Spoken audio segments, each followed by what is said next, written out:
What is up, everybody? Today we're going to be doing a brake job on my 2015 Toyota Tundra, front and rear both pads and rotors.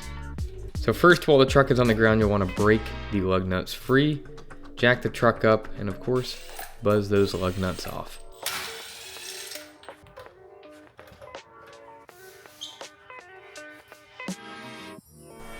You'll find this small retainer clip that you can just peel out of there, allowing you to push those pins right out from the back.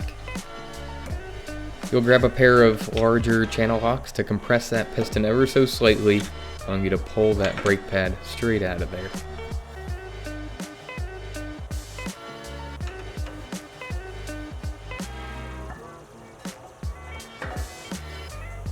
Now this is just me, but I definitely advise doing this to clean up your wheel wells. It's a great idea to paint your brake rotor. So here, do a bunch of prep, a lot of wire brush rounds, a lot of brake parts cleaner, get that surface really clean.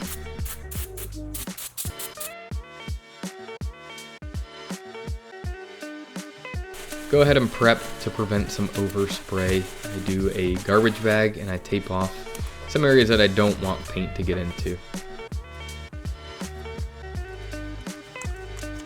So go ahead and apply 2 coats of this Duplicolor spray paint. Let me tell you guys, this stuff is absolutely amazing. It holds up for years. It just looks really nice in the wheel wells. So you do 2 coats of this, 10 minutes in between each coat, and a 15-minute final dry before we go ahead and proceed with the brake job. You'll want to remove the brake line clip on the top of the control arm. Remove the 2 caliper bolts. Now grab a bungee and hang this caliper anywhere near the suspension parts. Just don't overextend that brake line or bend it in any weird way. Now you can see this rotor is giving me some issues. Thankfully we use a bolt to press it off, which makes it very easy.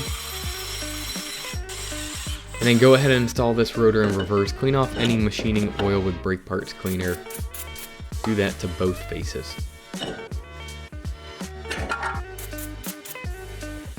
I do install 2 lug nuts just to help square this rotor up before I go to reinstall the caliper.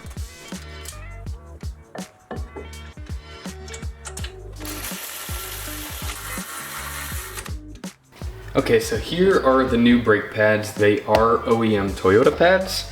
As you can see, super nice, very high quality. And now these are the old ones. Though they don't look worn, these things blew out more brake dust than you could literally ever imagined. So we're gonna get rid of those.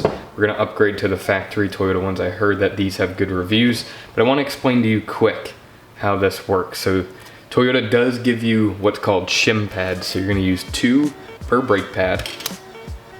All you do is take a little bit of this, put it on the back side. This helps them stick together a little bit.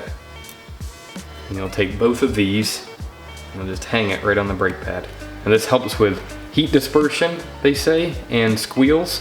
So we're gonna go ahead and we'll lube up the back side of this so it doesn't squeal against the pistons.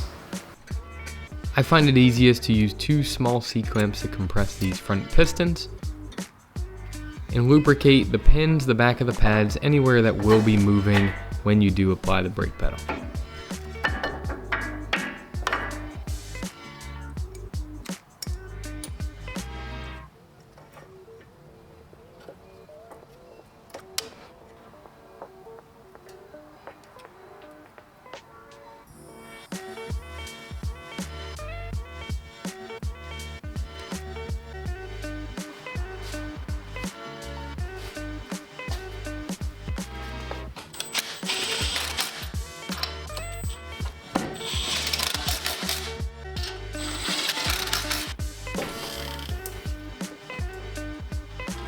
And now for the rear brake job, I found this to be much more of a conventional brake job similar to other cars and much simpler. Again, take that caliper off, pull the brake pads out. We're gonna go ahead and prep to paint this caliper as well.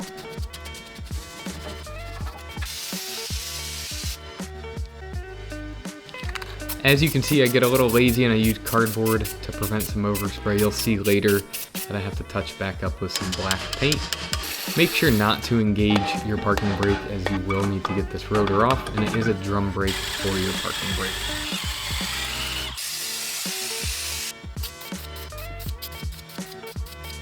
Be sure to clean all the surfaces of machining oil.